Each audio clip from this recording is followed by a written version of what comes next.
Hi, for today's assignment help, I'm just going to go through some questions from Practice Now 6B. You are expected to do questions 1, 2, 3, and 4. So I'm just going to write down some of the questions, the solutions to some of the questions for those of you who are still struggling with this. So, question number 1, I think that you can do by yourself. You just need to know that the first property, the first tangent property, which is radius, is always perpendicular to the tangent. So, once you know that, you know what you've got here is a right angle triangle. From there, you can continue with finding all the angle, the length, everything. So, you just need to know that this forms a right angle. Yeah. Question number 2, once again, same thing. AB is given to you as a tangent, and then OA is basically the radius. So the first thing that you should know is this angle is a 90 degree. Okay, the reason is that tangent perpendicular to radius. So you can write down here the minute you see this question, when you have a tangent, when you have a radius, you can write down over there angle OAB is equal to 90 degree, right? Reason you must specify tangent is always perpendicular to radius. So you can see here I'm actually using the abbreviation to make it easier. Then the question says find the value of x. Now this OA is a radius, OC is also a radius, isn't it? So this is x as well. So in this right angle triangle, you have to apply Pythagoras law, go and find x. Okay, so let's do that. By Pythagoras theorem, we can say that 5 plus x the whole square, the hypotenuse square, equals 8 square plus x square. So let's open up the bracket. 25 plus x square plus 10x equals 64 plus x square. So x square and x square goes off. You can simplify this as 10x equals 64 minus 25. X equals this minus 64 minus 25 divided by 10, which is 3.9 cm. So that's good. We found out what is x. So once you know what is x, you know this, you know this, you know all the three sides of the triangle. The question is asking you to go and find angle AOB, which is this angle here. Right? So let me draw it for you. You have a right angle triangle. Okay, you have a right angle triangle ABO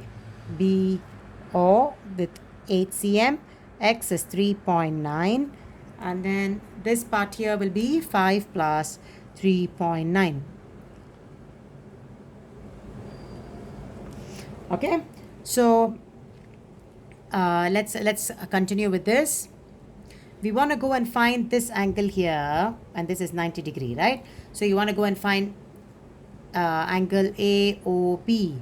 So you can actually use your Tokaso, you know the opposite, you know the adjacent, right? So we use tan angle AOB equals 8 over 3.9. Therefore, angle AOB will be tan inverse of 8 over 3.9. Okay, full calculator answer as usual, 64.01.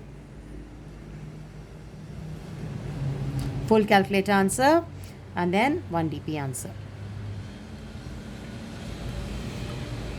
All right. Now, part 3 talks about the area bounded by AB, BC, and this minor arc AC.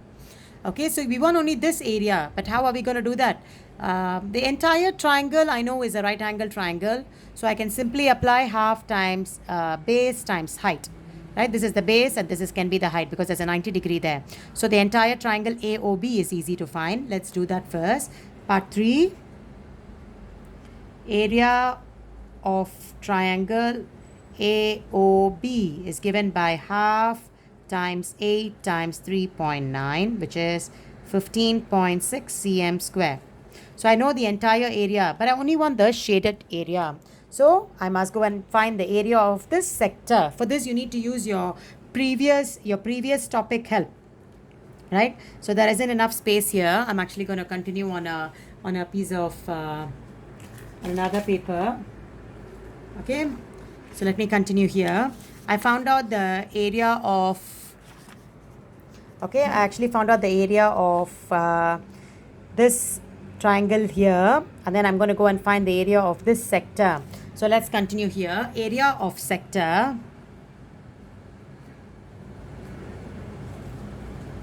AOC is given by, you know the formula for area of sector, theta over 360 times pi r square, right? So theta here is given by, we found out the AOB already, isn't it? AOB we found out as 64 point this, so let's use back that number there. 64.01076642 over 360 times pi r square. The radius of this circle is x, which is 3.9 square. Okay, so the area is given by 8.49629556. So once you know the area of the sector, you know the shaded area is given by that 15.6 just now, the area of this triangle minus away this. When you minus both, that means the answer from the two, you will actually get, so 15, I'll just write it down, 15.6 minus 8.49629556, which is 7.10 is the final answer. So I'm just going to write it down. Okay, so it is 3SF. So this is the solution for question 2 part 3. Okay, area of this shaded region here, which is bounded by this line and this arc. All right, so let's move on to the next question here.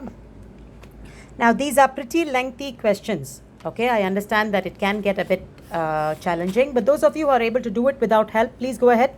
I'm just going to write this down, question 3 and 4 as well, for those who actually need help. Okay, question 3.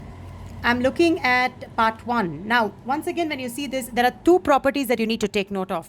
The two tangent properties are that always the tangent will be perpendicular to radius. So OB is a radius, this is a radius. Let's first mark it down. I first have to identify. Whenever you see a circle question, you identify radius, this is a radius, this as well as a radius. Oh, OC is also a radius, isn't it? So you can label it as all the three are equal.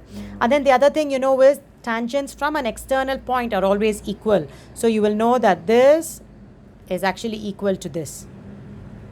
Okay, PB is equal to PA because tangents from an external point are equal. All these are radius, so they are equal in length. The other thing about tangent is, you know that tangent is perpendicular to radius. So this angle here is 90 degrees and this angle here is also 90 degrees. So OAP 90 degree, OBP also is 90 degrees. So these are the things that you already know from your tangent properties, right? So let's continue. The first part says find OPB. OPB. All right. So this part is pretty straightforward. Part 1. OPB, angle OPB is given by 180 minus away 90 minus away, because this is 90 degrees, right? Minus away 62. Now the reason is because you know that tangent is perpendicular to radius. Okay, so this one will give you 28 degrees. So you know that this one is 28 degrees. You know that in whenever you have tangent questions, you know that this angle will be equal to this angle. So if this is 28, this angle is also going to be 28. And then this angle, you know, is 62. So this angle here will be 62 because these two will be congruent triangles. So let's proceed. Part 2 says find angle OAC. Where is OAC? Now, very common mistake is to call this angle OAC as 90 degrees. It is not.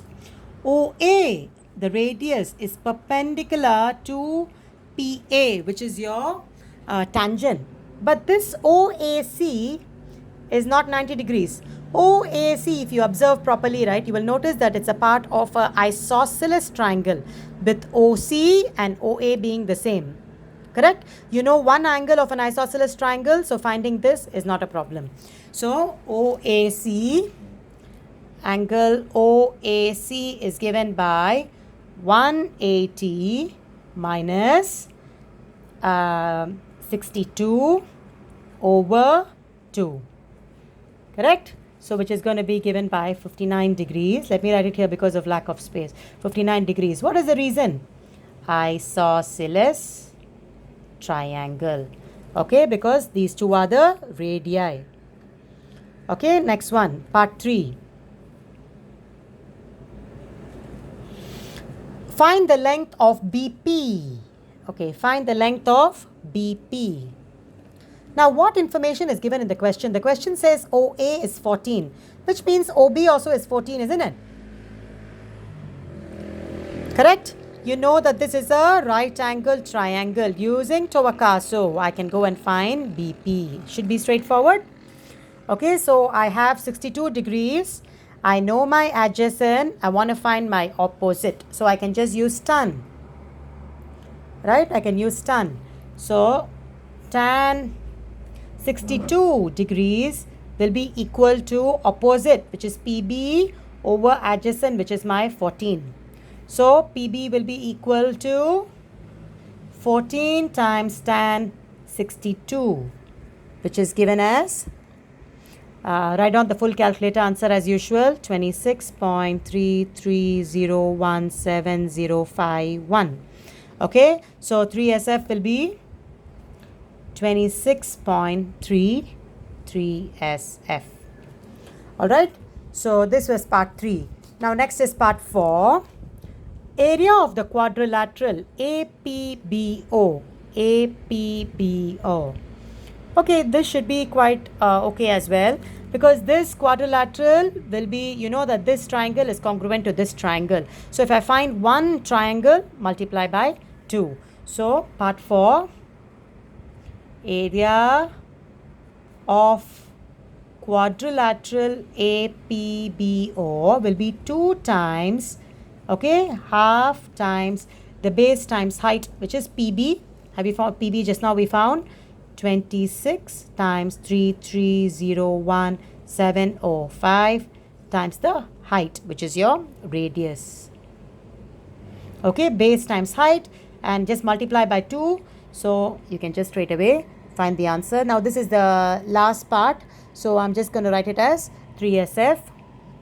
The entire answer, okay, now I will just write down 368.6223872. So 3SF will be 369 3SF. Okay, cm square. Don't forget the unit. Okay, this one will be cm. Is this clear? Okay, now the question number 4. It is quite straightforward actually, but just to make sure I help those who still are struggling with the new topic, let me go through it. PQ is a tangent. So when you observe the question, please look and observe where is the radius and where are the tangents. You should observe that this is a tangent and this is a radius. So straight away the first thing you can say is, you know that this angle PQO is going to be 90 degrees. So you can even write it down there so that you don't lose any marks or you don't miss out any points. So you know PQO, even before I read much, I can write down PQO is definitely going to be 90 degrees. Reason? Tangent is perpendicular to radius. Correct? Now the next thing, I know that this is a tangent as well, but then this is not a radius, no. But this is a point and PQ is a tangent, PT also is a tangent. So one thing I can say is the second tangent property is this PQ will be the same as PT. Reason? PQ is the same as PT. Okay, the reason is tangents from an external point. Tangents. Okay, I'm looking at the camera and writing, so my handwriting is a bit weird. Tangents from an external point P. Okay, when they're coming from an external point, PQ is equal to PT. Alright, so now the question says, can you go and find PQT. Where is PQT? PQT. It's not the 90 degree. A very common mistake will be that it's 90 degree. No. QT is not the radius. QO is the radius. So this is the 90 degree. So what is PQT? You will observe I've marked this and this as equal. So you know this is an isosceles triangle. So finding PQT is actually okay. So angle PQT will be 180 minus 64 over 2 because of isosceles triangle. Okay, so that will give me 58 degrees. The next thing is find SQT. SQT. So they only want this part here, right? SQT. Okay. Now you know that PQO. You know that angle PQO is 90 degree. We already mentioned that because tangent is perpendicular to radius. And then from the previous part, you know the small angle here is given by 58. So of course, finding SQT is easy. It's just 90 minus away the 58, which is given by 32. So I hope this topic, right, today's lesson, I just want you to focus on the two tangent properties. So the first tangent property is the tangent is always perpendicular to radius. You must get used to identifying tangents and radius in every question. The next thing is you also must know that tangents from an external point, if you draw two tangents from an external point, they're always going to be equal in length, like PQ is equal to PT. So I hope you have understood these two. Finish up question 1 as well, question 1 by yourself.